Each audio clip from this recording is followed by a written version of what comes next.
Hello and welcome, film fans, to another quick shot review for Cheap Shot Entertainment. You are the Cheap Shot Nation and I am your host, Luke. And today's episode we will look at Gladiator 2, an action epic, adventure, period drama that is surprisingly accurate to history, according to some experts. Now, this follows the story of Lucius, and his home is conquered by the tyrannical emperors, the twin emperors of Rome. They were actually a thing back in the day, which was the style at the time, and he tied an onion to his belt. No, that's The Simpsons. That's a different reference completely. And I will have to talk about The Simpsons because, wow, it's 35 years old. Yeah, that's probably older, actually. But, Gladiator 2. And he's forced to enter the Colosseum and look to his past to find strength to return the glory of Rome to its people. And it's directed by Ridley Scott, who's coming back to a lot of his old movies and doing a pretty decent job, actually, when it comes to directors revisiting things. It's not forgotten in Gladiator 2 that there was, in fact, a gladiator, and there's lots of references to that, and the stories are intrinsically linked, and that is cool. I like that. It knows that it wants to be a direct sequel.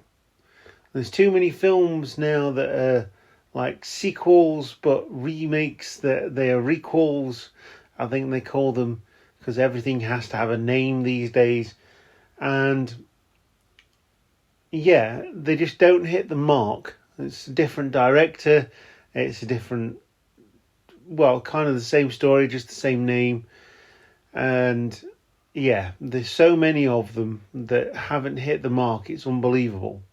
I think back to one of my favourite horror movies, Christmas horror movies that has ever come out. And you could actually cite this as the mother of slasher movies, and that is Black Christmas.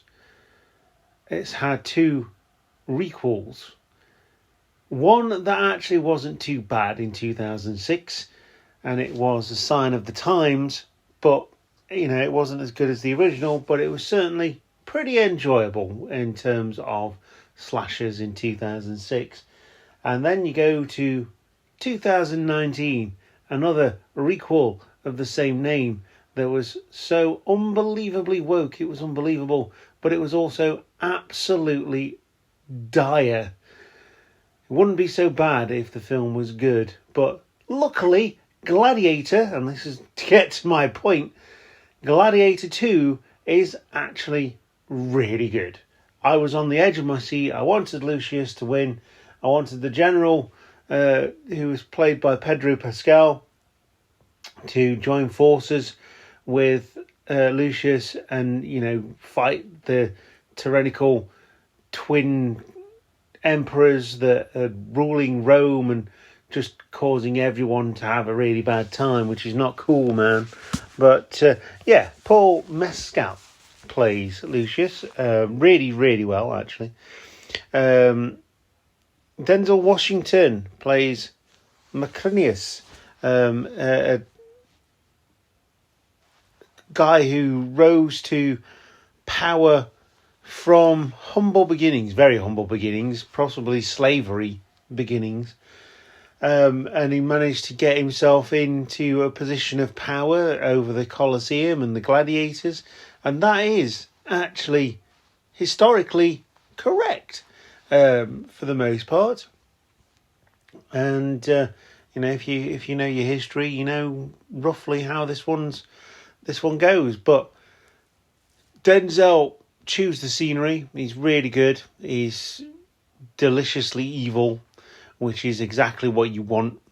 and quite frankly, probably the true antagonist for this film, and not the twins.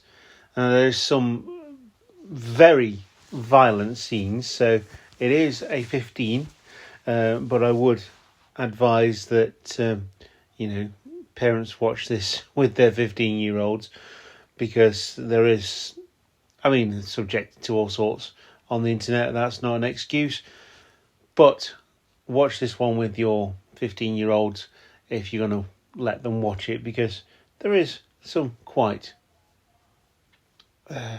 diabolical scenes of that happened in history. This is the way things happened. Pedro Pascal plays General Arcasius. Connie Nielsen plays Lucia. And you've got then the emperors Geta and Caracalla, played by Fred Heckinger and Joseph Quinn. Again, very, very good. And that's pretty much your thing. Matt Lucas is also in this film as the Master of Ceremonies, who sort of introduces the games and stuff like that. Now, since I've seen this film, I have been watching some historical content with regard to gladiators, and it was really, really cool. I've heard that in 2025 there's going to be an exhibition travelling around the UK with some exclusive items found in the Colosseum. I'd love to go and see the Colosseum. I think gladiators are one of those things in history that sounds ultimately very cool, but yeah, you think of all the death that was caused for the fun of others, and you think, maybe not. But it's history, and we have to embrace it, and learn from it.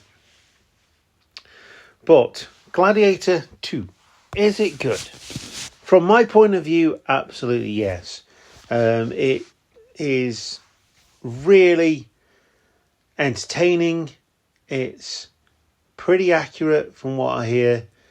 It's got the right amount of character development. I wanted Lucius to win, and that to me is big. And when I go to the cinema, I want to be transported away to a different time, place, anywhere. And if it manages to do that, there are some films that are grounded in reality, obviously, but if it manages to do that, then it's a big hit with me. If I'm entertained by it, massive hit with me. Not everybody thinks that way. I think people want too much from this film based on the original. Now, it's not perfect by any means. Right, show me a perfect film and I'll laugh, because there hasn't been very many of them, and even those are borderline. It's exactly sort of what you want in a film. It's a popcorn movie. You go into it, you turn off your brain, you turn off your phone, although some people don't do that, and just enjoy. That's it. That's all you need to do with these kind of films. It doesn't need to be really a lot other than that. Just go in and enjoy it. It would be... it is a case of it coming to streaming services very soon, I would imagine. There was the odd showing of it in the cinema going into December and throughout December, but I think it's now, if you haven't seen it in the cinema, then you will need to catch it on streaming. It's very, very worth watching, in my opinion. Like I say, not everybody thinks that way, but it's important that you form your own opinion of the film. And with a budget of 250 million, it grossed 435.2 million worldwide. So it didn't double its money, but it got a decent amount back. You'd hope that it would get more than that, but the more you put into a film, the less likely you are to get out of it. Now, there's a lot of things to love about this film. There's some things perhaps that make you go, huh? But it's good. I liked it. And that is the main thing. And the other main thing is that you form your own opinions about the films that you like, and don't let people tell you that films are bad just because they didn't like it. I have disagreed with many people over films, and having reflected on other films that I didn't quite get first viewing, I've actually thought back and thought, actually, that was really good. So there's always time, and that is the big thing. Going into 2025, we're going to be continuing the movie viewing on the 1st of January 2025. I have Nosferatu booked, and as of listening to this will be tomorrow. I'm going to go and see that. So, yeah, that should be interesting. A film that came out over 100 years ago. Obviously, it's been done many times in terms of Dracula, but yeah, a film by Robert Eggers in black and white, starring Willem Dafoe. They're always interesting. Is he going to keep to it? Is he going to make it his own style? There's lots of questions here that, need answering, so that's why I'm going to watch it. I've also recently seen the stage show Dracula, which was very, very good. So, yes, lots to pick from that one. If you're going to the cinema at any point, let us know, and let us know what you're going to see, and start the chat. And I will see you next time. Thank you very much, and goodbye.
Hiya.